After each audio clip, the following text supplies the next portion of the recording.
Kalau maksiat, kita azan 2 menit lagi. Wa idza waqa'ta minkal ma'siyah. Kalau kamu tergelincir pada maksiat. Tadi taat, sekarang maksiat.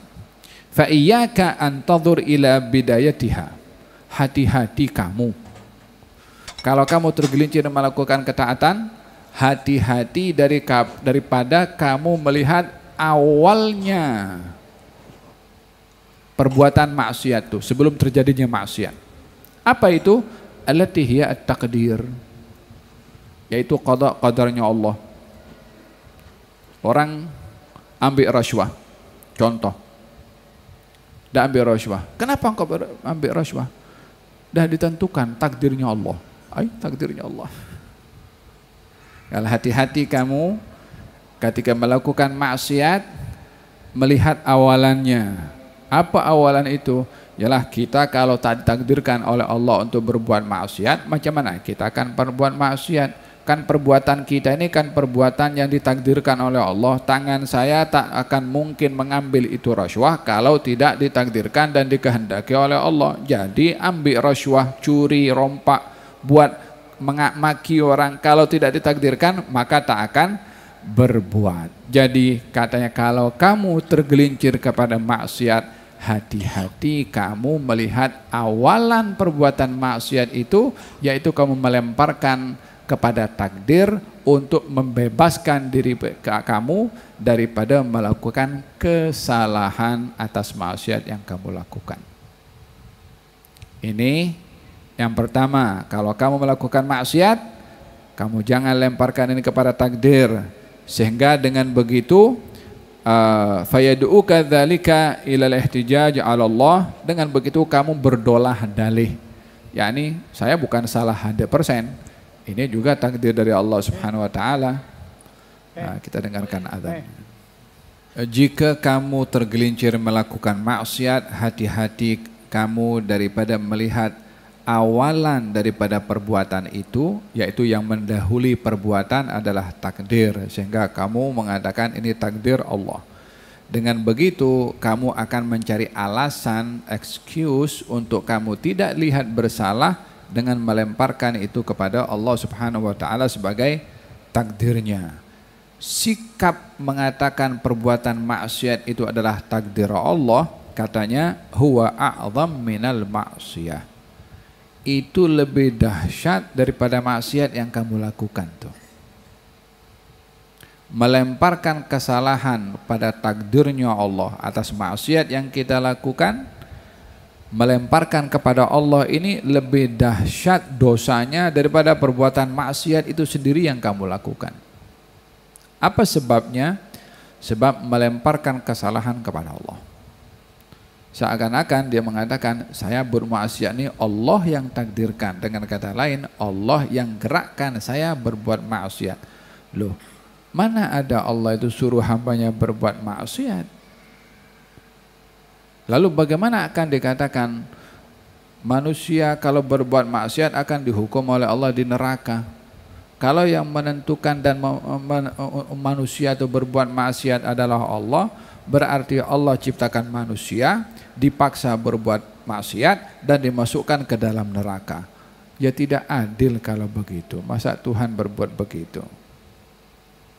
Faham tom? Adalah berhati-hati di dalam melemparkan sesuatu kepada Allah Subhanahu wa taala. Jangan sampai ada buruk sangka dengan Allah Subhanahu wa taala. Allah tak sayang saya, Allah tak kabulkan doa saya, Allah tak pandang saya, Allah tak perkenan hajat saya, Allah tak hiraukan saya, Allah tidak boleh menisbahkan hal-hal yang negatif pada Allah. Ibu yang baik itu tidak akan dilihat oleh anaknya. Ibu itu bila marah akan dilihat marahnya ibu satu kekejaman. Tidak ada anak akan pandang kepada ibunya seperti itu. Kalau anak itu tahu ibunya itu ibu yang baik, apapun perbuatannya itu demi kebaikan anaknya. Ibu yang merampas handphone anaknya, tujuannya supaya anak tak buang masa dengan handphone dan tak terbawa dengan apa-apa yang dilihat dalam handphone yang boleh merosakkan akhlak dan juga iman. Maka dengan demikian si ibu itu sayang walaupun handphonenya ditarik. Anak kecil yang bermain pisau diambil walaupun anak itu menangis. Ibu itu sayang supaya anaknya tak terluka dengan pisau itu. Ibu melarang kepada anaknya keluar di waktu malam. Mungkin anaknya merajuk, tapi ibu itu sayang supaya dia tak kena apa-apa musibah di luar kalau keluar di waktu malam. Dan perbuatan si ibu itu kepada si anak, walaupun anak itu tak bersetuju, merasa dikekang, merasa tak bebas, tapi itu kan kasih sayangnya ibu kepada anak. Anak akan melihat demikian kepada ibunya kalau anak itu tahu ibunya seorang yang baik. Kalau ini pandangan anak kepada ibu, tidak ada cacat pada ibu walaupun ibunya marah, walaupun ibunya melarang ini dan itu seperti mana saya contohkan tadi, kira-kira mana yang lebih baik, ibu kepada anak atau Allah kepada hamba? Mana boleh dibandingkan ihsannya Allah kepada hamba dengan ihsannya ibu kepada anak. Ibu itu bukan mencipta anak, tapi dia membawa. Proses di dalam yang menggerakkan itu perubahan bukan ibu. Dia proses itu Allah punya kuasa. Tak ada campur tangan, hanya letak saja pasangan suami istri, lepas itu proses itu bukan suami istri lagi dah. Ya, dia susah karena hamil, susah ketika melahirkan. Tapi ibu bukan cipta nyawa. Ibu bukan kasih akal. Dia hanya menerima saja. Siapa yang bagi akal kepada kita? Siapa yang bagi nyawa kepada kita? Siapa yang bagi segala kenikmatan yang ada kepada kita? Hanya satu saja, Allah Subhanahu wa taala. Jadi adakah Allah ini yang maha memberi segala-galanya kepada hambanya? Diberi nyawa, diberi akal, diberi mata, diberi akal fikiran. Lalu dicampakkan dalam neraka seperti itu. Lalu buatlah kamu maksiat untuk saya hukum kamu dalam neraka. Mana masuk di akal manusia orang akan berpikir kepada Allah seperti itu. Kecuali kalau orang itu dikawal oleh hawa nafsu, ya dia akan menyalahkan Allah Subhanahu wa taala. Bila dikawal oleh hawa nafsu, dia akan menyalahkan kepada Allah apa yang berlaku kepada dia. Sakit contohnya, kenapa saya ini sakit seperti ini? Apa salah saya Tuhanku? Apa salah saya Tuhanku? Mula bila orang itu kalau sakit karena dia bersalah kepada Tuhan.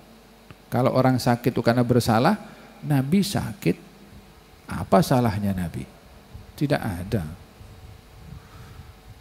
Kenapa saya susah nih cari kerja, tak dapat-dapat?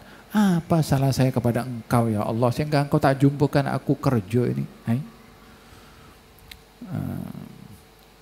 Elakkan daripada berburuk sangka kepada Allah Subhanahu wa taala. Sayyidina Ibrahim alaihissalam ketika berdoa kepada Allah, dialah Allah yang yut'imuni wa yasqin. Dialah Allah yang beri saya makan, dia Allah yang beri saya minum. Dan dia Allah yang menghidupkan saya, dia Allah yang mematikan saya.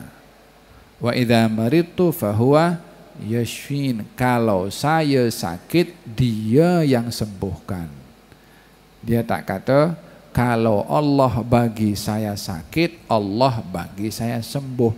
Tidak begitu. Dia bagi tahu kalau saya sakit, Allah yang bagi sembuh. Ini adab kepada Allah untuk tidak melemparkan yang kita tak nak, yang kita tak suka, jangan dinisbahkan kepada Allah. Paham tak? Tidak boleh dikatakan yang bagi saya miskin Allah, yang bagi saya kaya Allah. Tak, kalau saya miskin yang bagi kaya Allah. Macam tu. Kalau saya sukar yang bagi mudah Allah. Tapi bukan Allah yang menyukarkan, Allah juga yang memudahkan. Kurang sopan, kurang sedap didengar dengan Tuhan. Walaupun segala-galanya itu tidak terlepas daripada kehendak dan juga iradah dari Allah Subhanahu wa taala. Faham dong? Wa idza maridtu fahuwa yashfin. Naam.